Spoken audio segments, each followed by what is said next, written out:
Hi, everyone, and welcome to the latest episode of the Tiny Brains podcast. I'm Kevin Joyce, CEO at Tiny Brains, and with me I have Peter Graham, the Brigadier of Brains.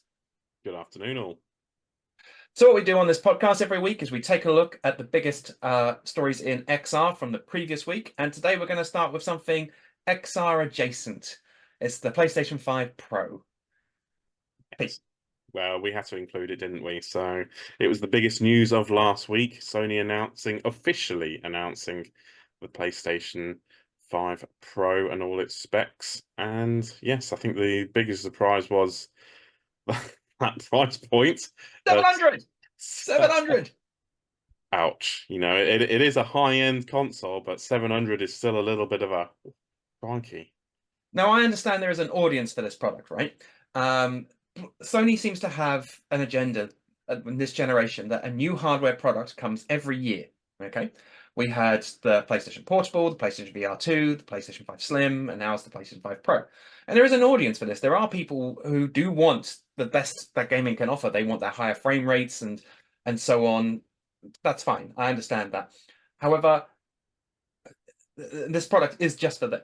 However, I don't feel like this is something that's going to expand the audience for PlayStation and gaming as a whole. And also, what we're concerned about here is the VR element of it. Now, it is compatible with PlayStation VR Pro, and technically speaking, that extra horsepower that that GPU can provide will benefit VR games. But we've had very little commentary or offering as to what games. Yes, at the moment, it's a case that they put on their blurb that PSVR 2 would be supported. That was a pretty much given, but there's no information about how it would be supported in terms of that extra processing power. Now they have announced a new AI-driven upscaling system called PlayStation Spectral Super Resolution. Nice little mouthful there, or PSSR for short. And that will upscale games eventually for VR titles, but it's gonna be a future update. So there's no timeline as to when that might happen in the first place. So whether whether you want to bite the bullet and with your VR gaming and go for the PS5 Pro when it launches, it's later this month. I think it's the 26th of September. Yeah, that's it's an expensive gamble, isn't it? Yes, and at that price point, you have to question whether or not maybe just buying a PC would be better. I'm personally in my spare time, I am a console gamer. I'm not a PC gamer. I use my PC for work and for VR. But at that price point, you have to wonder maybe just you know buying a mid-range PC for a couple $100 more, and then getting an Index or a Pimax or something similar. It's Mhm. it becomes it's no longer I'm going to buy a console and enjoy console games. It becomes a question, is console gaming the right way to go? Well, that's it. And with when you're jumping up to these sorts of levels, it's diminishing returns, isn't it? How much are you going to notice the improved ray tracing and all the other little nuanced graphical details? And And specifically for VR, how many of them are going to be used? well, exactly, exactly. And then there's also the matter of with that price point, you're not getting a disk drive either. So if you want to stick a disk drive on the side of it, that's another £80, 80 dollars. So you're then getting closer to 800 for to be able to play any if you especially if you're a collector of hardware and disc based games, it's soon ramping up the price as well. So I mean, physical media is on the way out. I can understand why they've got a base unit, which doesn't include the disk drive, but that being the only option, yeah, I mean, it's a way for making the price look cheaper than it actually is, right? So it's not like the S and the X Xbox.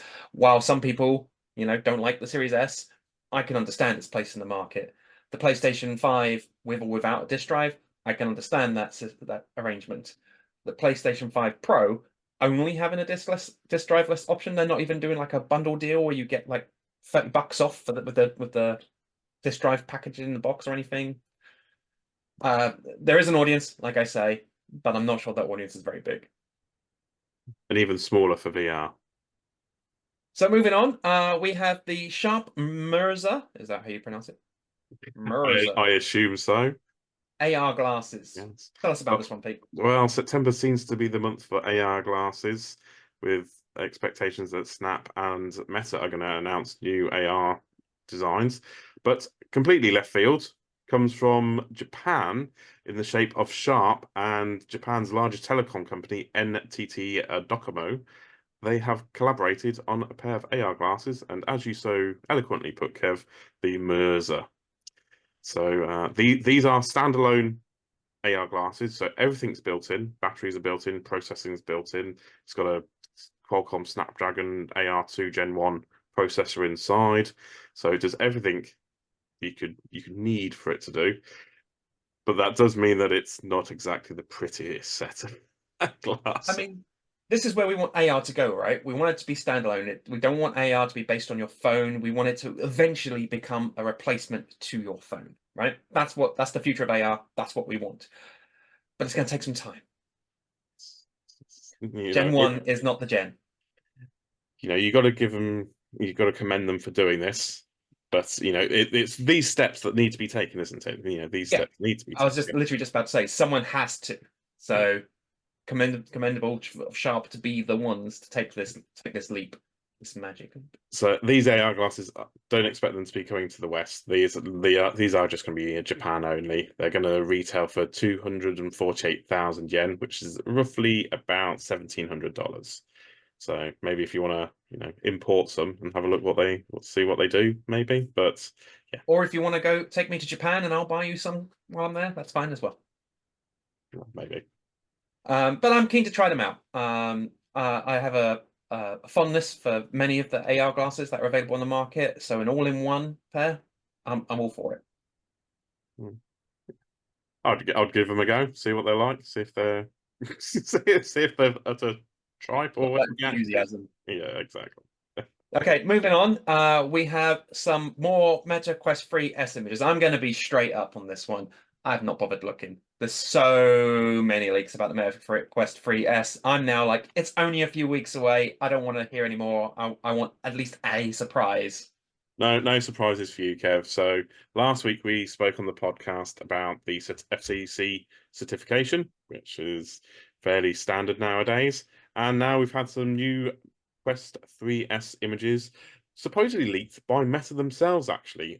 These images came through from a new PC software update, and the data miners found these little nuggets of images inside the update. So this is probably the best look yet at what it's going to be. There's no specifications yet. There's some nice little cluster arrangements of the lenses at the front, but it's a Quest 3 at the end of the day, just with slightly redesigned front. Be frank, okay. I'm not running a multinational billion-dollar corporation here, but I am aware of how often data gets data mined from releases. Why are corporations still making these mistakes? I don't get it. Because they're so big that these things slip through the net. Yeah, yeah. But yes, like I say, I have not seen these images. I have no intention of looking at them. I'm going to wait. It's like Christmas Day. Don't spoil it. Okay. Moving on, the iPhone 16 spatial videos slash photos. Now, this is something I'm interested in. I like this, but it's so limited. Yes, if you want to record spatial videos and photos, your the latest iPhone will do that. All the iPhone 16 models will record spatial content, unlike the iPhone 15s, where it was a very select, group of like the pros and the really high-end flagship stuff that would record them. So yes, if you've got an Apple Vision Pro and you want to record some funky spatial footage to view on it, then have at it. So I've slapped down $3,500 to buy a Vision Pro. I've slapped down $1,500 for an iPhone. That's $5,000 to watch spatial videos of you playing video games in my living room, basically. I think I might just get PS5 Pro instead. Oh, really? Okay. Um, uh, I think it's great. Much like when we talked about the Sharp AR glasses, I think this tech needs to come. I love this tech, but the price point and the limitations that are inherent to the devices that are being offered on, they're a no from me yet. Yes, in time, once this system opens up, but right now, it's too expensive and too limited for me to invest in for the years and decades to come. Yeah, it's not a mainstream feature really at the moment, is it? It is very niche, and it needs to happen, like you say. But I'm not sure many iPhone users are going to be utilizing this just yet. So the last piece of news, we always end with a bit of gaming news, and this one's an interesting one. There is a massive console and PC game that released, I can't remember how many years ago, quite a while ago now. 2016. 2016, there you go, nearly a decade ago. And it was an indie game that rapidly grew in popularity. It's a game called Human Fall Flat. Now, this is a game where it's basically got, like, I don't know what they call it, is it like Wibble physics or something? Where, like Goat Simulator and games like that, where the physics have a relation to real world physics, but are taken to extremes. I would, Um, sorry, Go. I would normally say they're ragdoll physics. okay, Just putting in there. I don't think that's accurate. Okay. But we're not developers, so maybe. But anyway, it has ragdoll physics, and you have to control a character very difficultly in order to achieve platforming goals. Kind of like Gang Beasts, platformer version of Gang Beasts, but it's weird and people love it, and it's a massive hit with streamers, or it was. And now there's coming a VR version.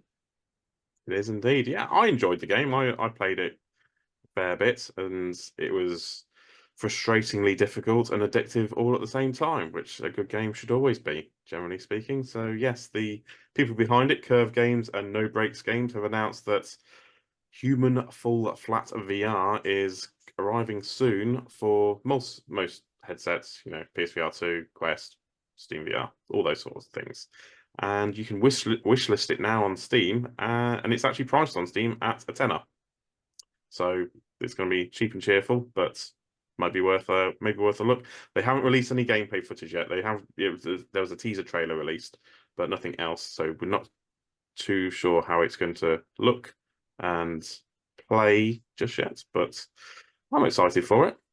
I think the price point is nice. I think this is the kind of game that will go on to develop an audience. They're being smart. They know the game is old, but they know there is a new untapped audience. So I feel like Curve have done this one well, or are doing it well, potentially, as long as the game's actually good. But yeah, an old game, ported to VR, crack open a new audience, give it to them at a reasonable price. Well done, Curve. I'll play it. Okay, so that's everything for this week on the podcast.